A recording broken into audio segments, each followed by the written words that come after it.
Subscribers meet NCC Friday as Labour mobilizes for Showdown. Court prescribes Lakurawa sect, declares it terrorist organization. Cardinal ginger farmers sound alarm on market volatility as cost of production soars. Another foreign thing, U.S. arrests over 500 illegal immigrants, deports hundreds using military aircraft. Hello and welcome to Trust News Updates. I am Shamaka Nwafo.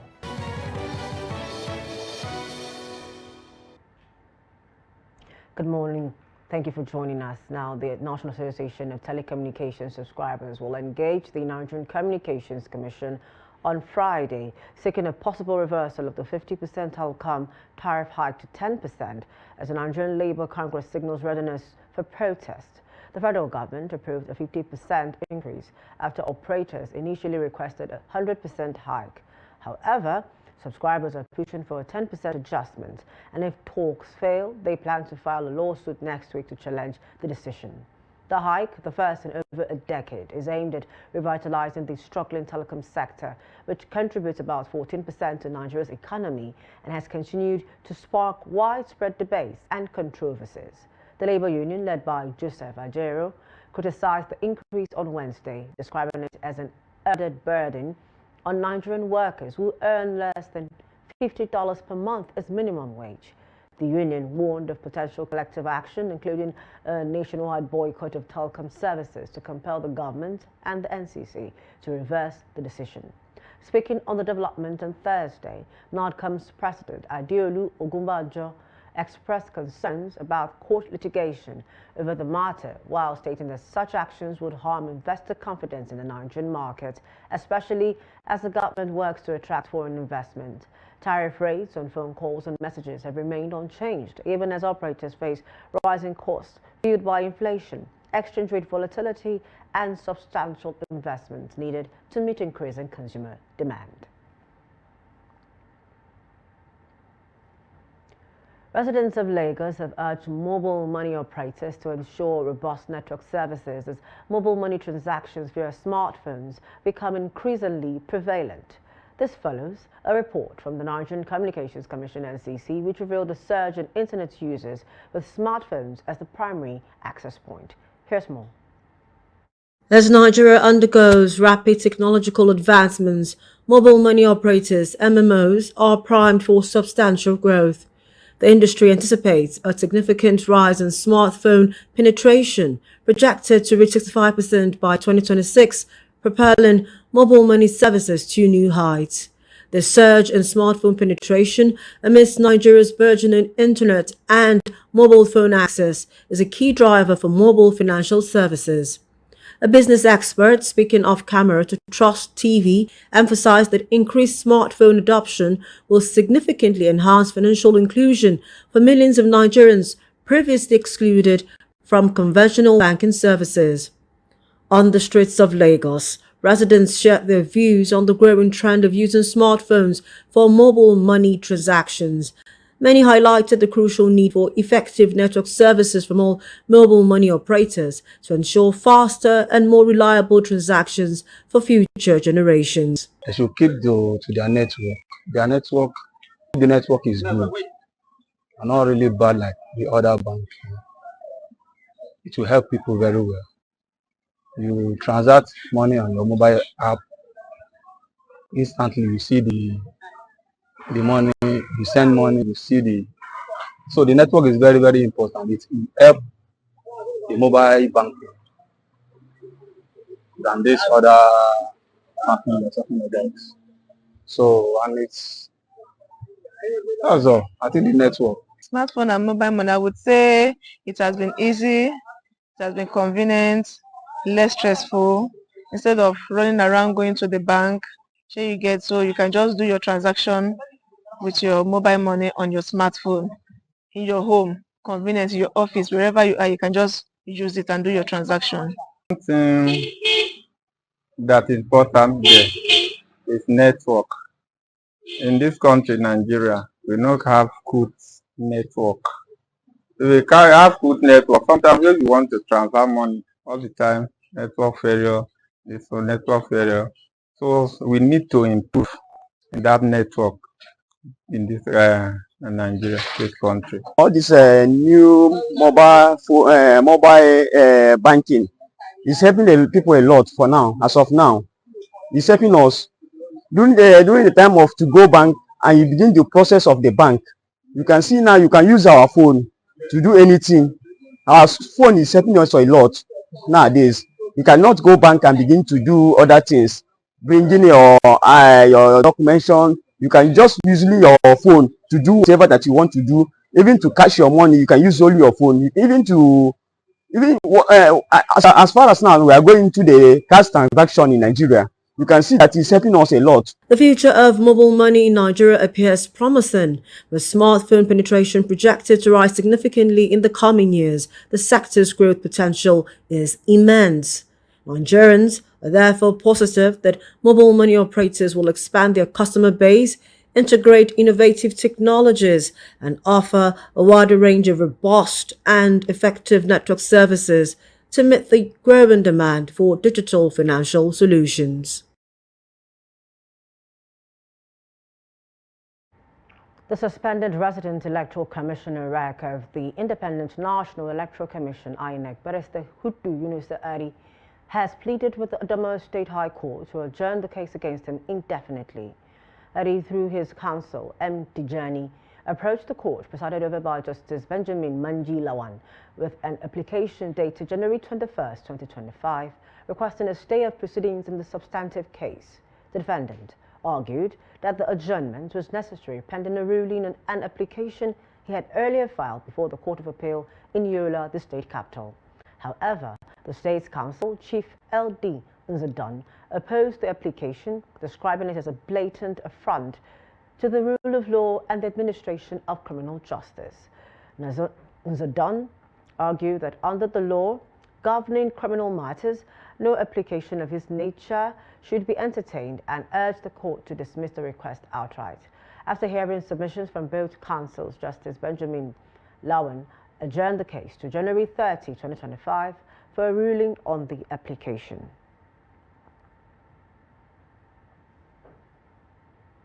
Still on court matters, here in Abuja, the Federal High Court on Thursday made an order prescribing the Lakurawa sect. The court also prescribed other similar groups in parts of Nigeria, especially in the northwest and north-central regions of the country. Justice James Omotosho made the declaration while delivering a ruling in a motion ex parte originating summons filed by the Attorney General of the Federation and Minister of Justice, Lateef Fagbemi, SAN. An Assistant Director in the Federal Ministry of Justice, David Kaswe, moved the motion dated January 13 and filed on January 14 by the Director of Public Prosecutions of the Federation's MB Abubakar. In the affidavit in support of the originating summons, litigation officer in the Department of Public Prosecutions of the Federation, Michael Akawu, said he had the consent of the Director of the PPF to make the averments. Akawu averred that he had reasonable grounds to believe that the Lakurawa sect or group met the criteria for prescription as a terrorist group under the Terrorism Prevention and Prohibition Act. He added that the group had been involved in acts of terrorism, including cattle rustling, kidnapping for ransom, hostage taking, attack on top government officials, attack on security personnel, propagation of their ideology to the local communities, encouraging the locals to disregard constituted authorities, etc. within Nigeria. Akoa said it would be in the overall interest of justice, peace and security of the Federal Republic of Nigeria to prescribe the Lakurawa sect or group. The court granted relief sought, declaring Lakurawa and other similar groups terrorist organizations. The Office of the National Security Advisor has intensified efforts to combat drug trafficking with the interception of over 250 containers of illicit drugs, including tramadol and other dangerous substances, at various Nigerian ports. This operation is a part of the government's commitment to tackling the narcotics pandemic and safeguarding public health. A multi-agency task force coordinated by ONSA, that is the Office of the National Security Advisor, spearheaded the operation. The task force comprises the Nigerian Customs Service, NCS, Nigerian Navy, Nigerian Army, the National Drug Law Enforcement Agency, NDLEA, the National Agency for Food and Drug Administration and Control, NAFDAC, among others. The team is tasked with tracing the origins of the drugs, identifying the culprits, and ensuring the contraband is destroyed. As part of the operation, the task force has been destroying narcotics from at least 30 containers daily. Navy Commodore Kingsley Kelechi Ogbonna, who played a role in the operation, affirmed the task force's resolve to curb the spread of illicit substances. I reiterate the position of the National Security Advisor when it comes to such illicit, substandard, and contraband pharmaceuticals. He's very, very passionate about it, that such items as well as substances of abuse does not and must not in any way get back to the society, get back to the people because of the harmful nature which already the ACG has mentioned. He wants to get them out, make sure they are destroyed, and get them off the system. So that's the position of the National Security Advisor. He is very, very passionate about these illicit substances. Over in Lagos State, the Ministry of Environment and Water Resources sealed an ongoing construction building on Thursday for stocking materials on the drainage system. The Commissioner for Environment and Water Resources, Tokunbo Wahab, gave the order during an inspection of projects and sites in Lagos Island and its environs. Wahab, who was displeased with the activities going on in the area, said the materials were blocking the drainage system, hence the seal. Talking about the visit and inspection on Lagos Island, Wahab said the visit was aimed at regeneration of the area. He added the people had willfully built on this collector, which was disappointing, saying it would be difficult to maintain the infrastructures if built on it. He added that these were public infrastructure built for public use, assuring everyone it would be stopped. When asked if the local governments were in sync with the ministry over the cleanup of the environment, Wahab said they had been cooperating fully well with the ministry. Wahab further added that the state would continue to advocate and enforce the law to ensure a clean environment.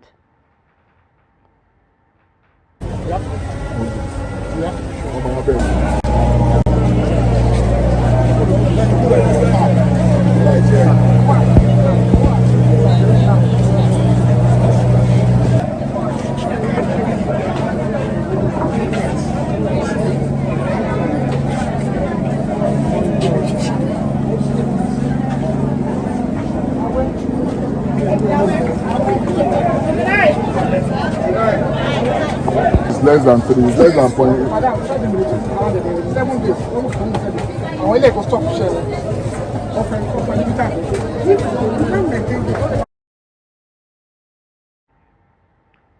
President Bola Tinubu has appointed the chairman of the ruling All Progressives Congress APC, Abdullahi Ganduje, as the board chairman of the Federal Airport Authority of Nigeria, FAN.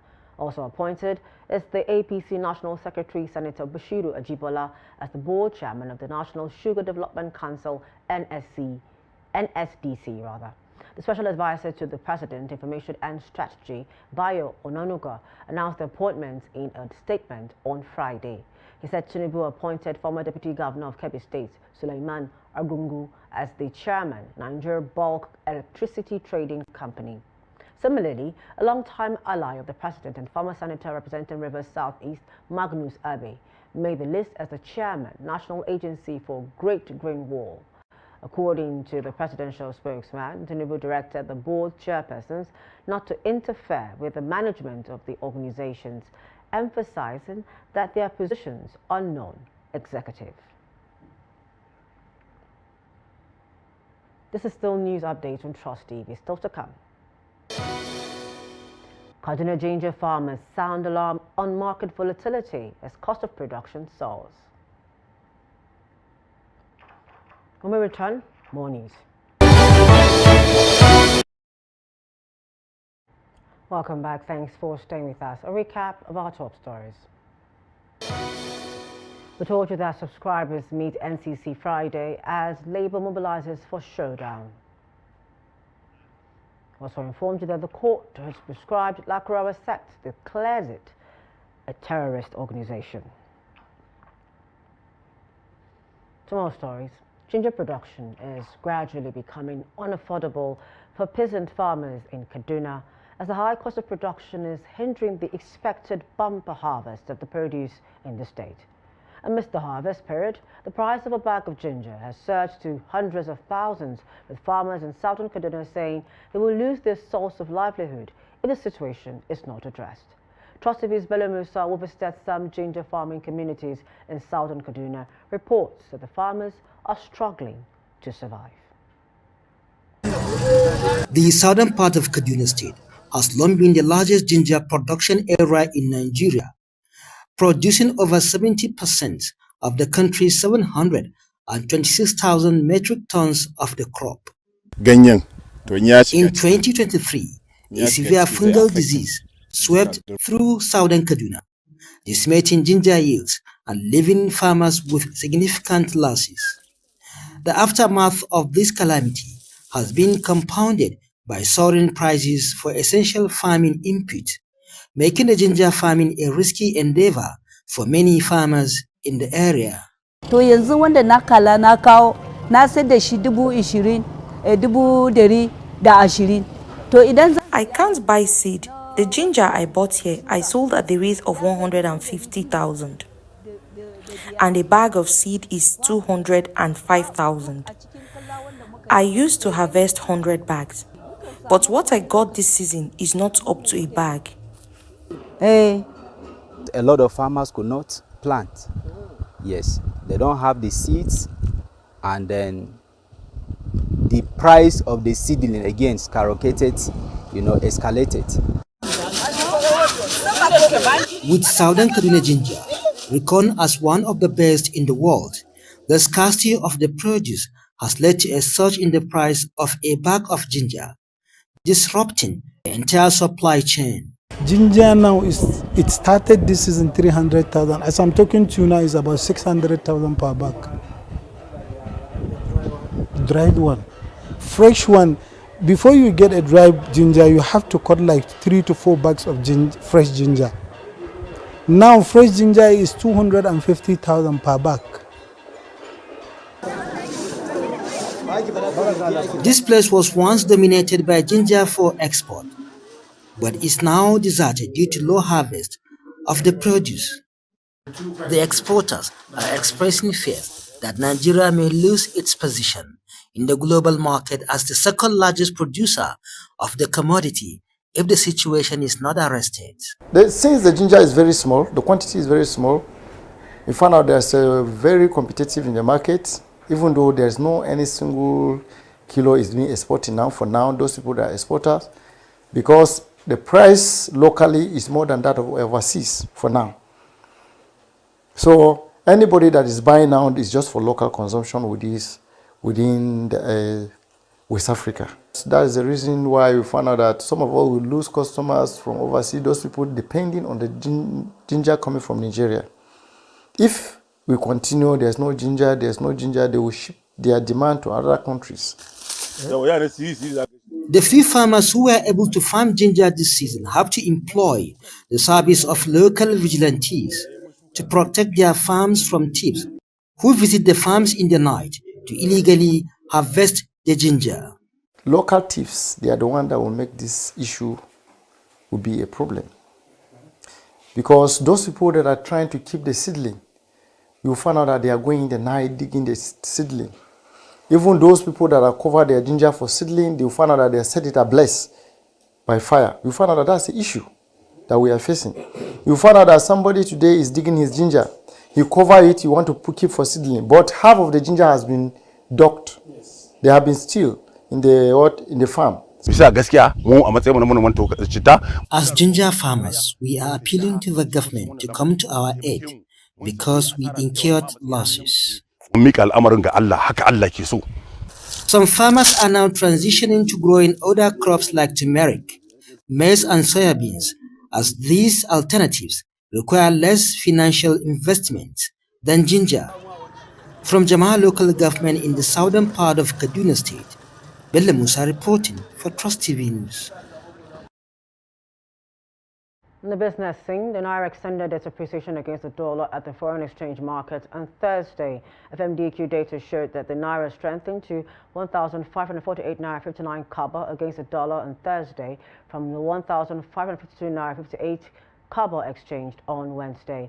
This showed that the Naira recorded a 3 Naira 99 kobo gain against the dollar compared to 1,552 Naira 58 kobo traded the previous day. Similarly, the Naira also firmed up at the black market on Thursday.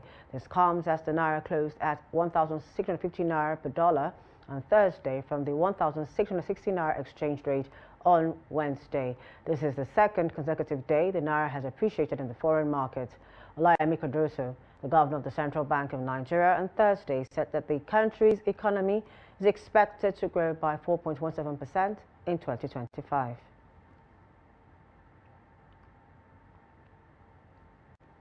The Minister of Interior, Olubunmi Tunji-Ojo, has directed the Nigerian Immigration Service, NIS, to deploy new printers to the passport offices in the Nigerian consulate in Atlanta and New York, United States of America. This is coming a few days after a petition by a group of Nigerians in the diaspora. The petitioners had appealed to the minister to act after detailing challenges being faced by Nigerians in their need of consular services in the two cities. In response, Tunji-Ojo, in a statement by his special advisor on media and publicity, Alao Babatunde, acknowledged receipt of the petition while announcing his directive to the NIS.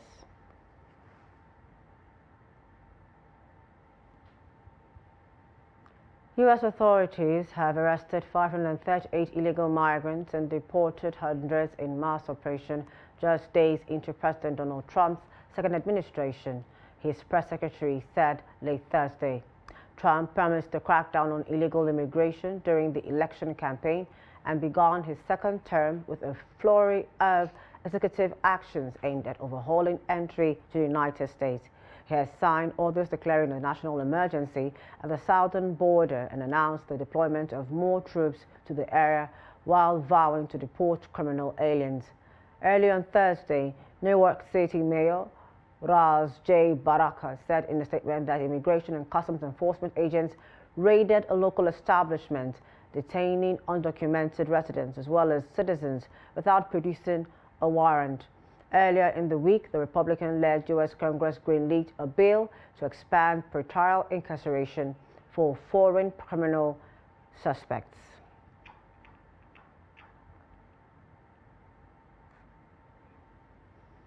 On the sports scene, Super Eagles head coach Eric Chelle will be in attendance during the draw for the 2025 Africa Cup of Nations. The draw ceremony will hold at the Mohammed V National Theatre, Rabat, on Monday. The Confederation of African Football (CAF) is expected to announce procedures for the draw this weekend. Three-time champions Nigeria will be among the top seeds for the draw. Chile's side are among the top 6 ranked African teams in the FIFA rankings. The West Africans also finished second at the AFCON 2023 finals in Cote d'Ivoire. Chelle was appointed Super Eagles head coach 2 weeks ago.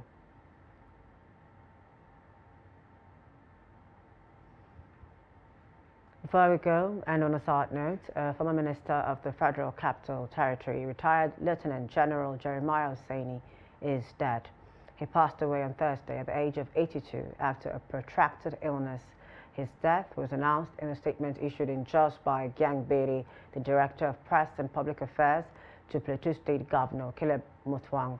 He described of the former Minister and Quartermaster General of the Nigerian Army as a tremendous loss, not only to his immediate family, but also to the Nigerian Armed Forces, Plateau State, and the entire nation. Highlighting the roles played by the late Army General, Governor Mutfwang noted that he left an indelible mark on Nigeria's security and political landscape with his tireless efforts to promote peace and security, especially in northern Nigeria and Plateau State. The governor prayed that God grants the family, Plateau State, and the nation the strength and fortitude to bear the irreplaceable loss, and also asked for God's divine presence to comfort and provide solace in the days ahead.